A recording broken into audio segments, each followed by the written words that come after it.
Hi guys!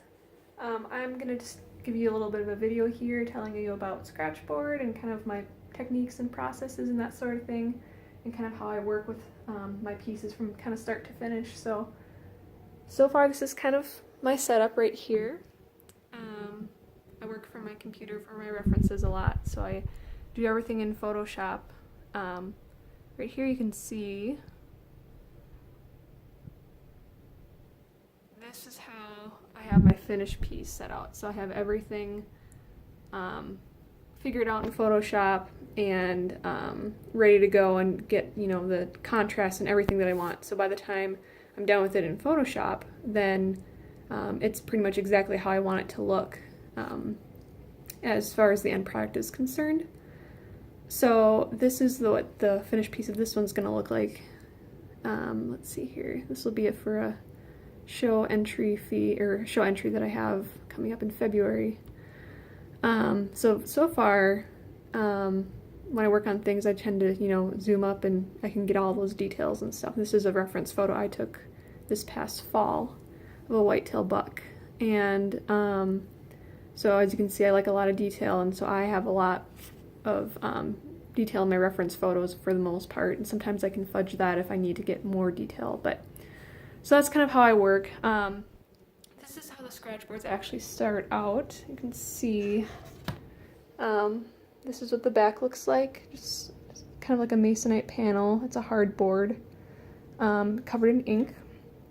And so that's kind of what they start out as, and you can see my outline on there. So what I did was, okay, so that's there, and then so basically what I did is I grid everything out, and I actually have in my Photoshop here, you can see I make a grid as well, so that way it's a lot quicker and easier for me to transfer what I want on the image to my board.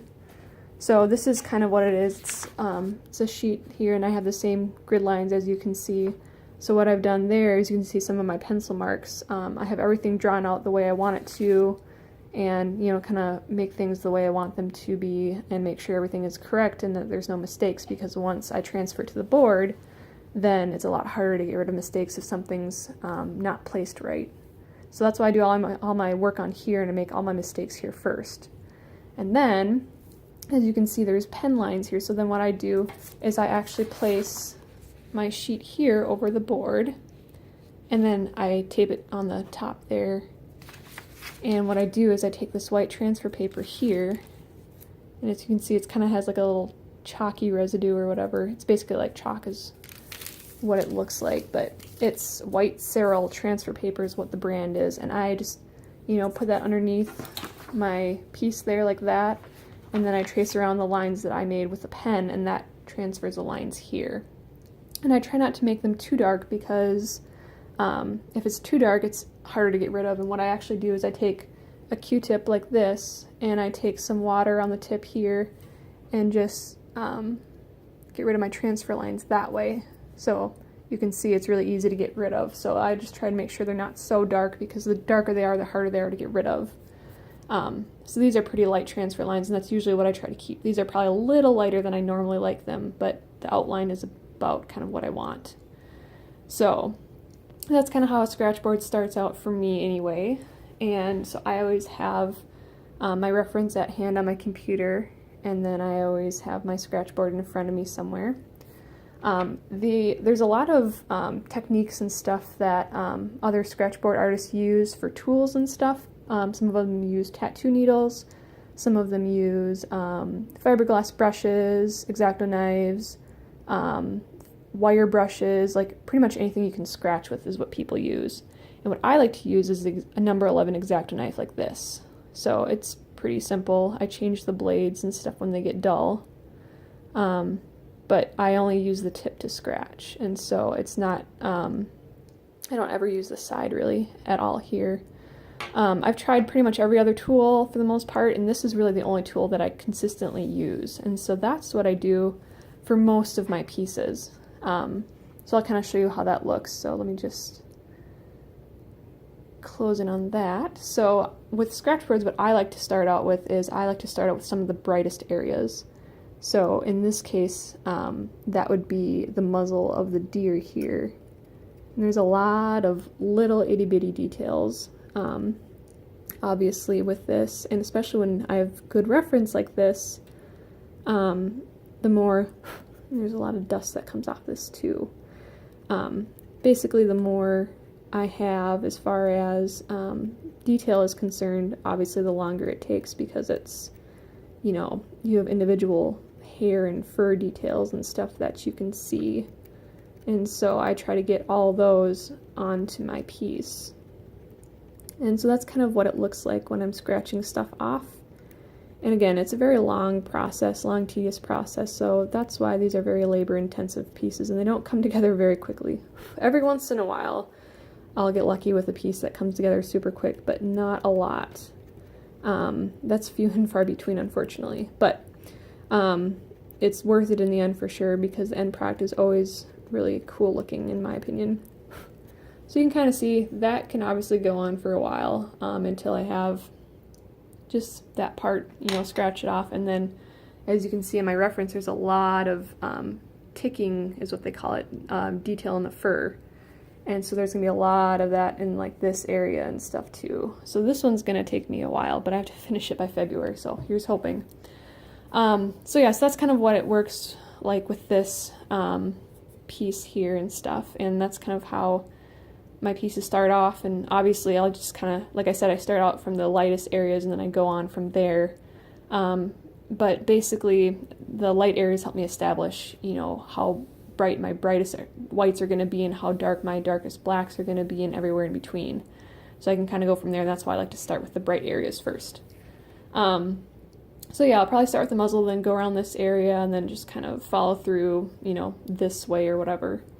So that's kind of how that works. And then once I get to a point where it's all done being scratched out, then what I use is my airbrush. And I put this ink in here. This is actually the same ink that is on the board here, how they manufacture it. And so this is actually made for scratch boards, and I have had this bottle for I don't know how many years, probably since I started Scratchboard, which was 2013, so, you know, at least that amount of time and stuff. And I have maybe a third of the bottle left, and literally all I do is I put one drop of the ink in my airbrush, and then what I do is like I will airbrush in areas to kind of punch up the values.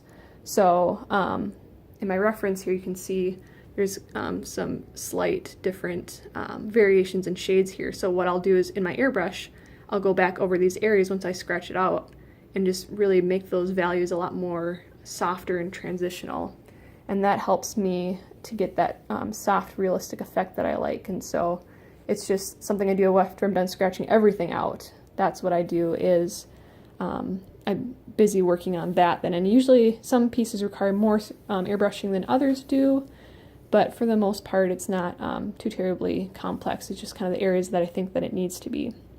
So that's kind of how I do things. And then once it's done being airbrushed, I'll show you another piece here. This is kind of how it looks after I've airbrushed it. You can kind of see some of the warmer areas, like right up there and right down here in this area and down here. Those are areas that I all airbrushed with. And then kind of by the nose there. So it just pulls everything together nicely and stuff. And so that's kind of the next process or whatever. So for example, now this piece is not varnished, but you can see, I'll put this here, kind of the difference between a varnished and an unvarnished piece. So the varnish is the last step that I do. But basically what that involves is I use Krylon's UV resistant satin varnish. And so what I do with that is I just spray 4 coats of that on there, and it helps protect the scratch board itself. And so basically you can kind of see the difference side by side here between a varnish and an unvarnished. You can see that first of all, this one is much shinier, so it looks a lot nicer, and then any smudge lines and stuff go away as soon as I'm done varnishing it. So I don't worry about any smudges or fingerprints or things like that, because that all goes away when it's varnished. You can see how much deeper that black is too, versus this one that's not varnished. You can see just how much more of a gray it is, and you can see some of the smudge marks from the ink and stuff on there too. So just kind of flat and smudgy and stuff versus a lot darker, nicer, finished looking product. So that's kind of the difference between how they work and stuff and how they look. You can even see there's some reflection from my wall obviously on here, so it's not a green tint in real life, but you can see just the difference between the blacks here, just because they're so different as far as that's concerned. So yeah, basically that's kind of my process from start to finish, and that's kind of how they look and how they work when they're in progress, and kind of the steps that I do. So hopefully that was informative for you guys, and thanks for watching.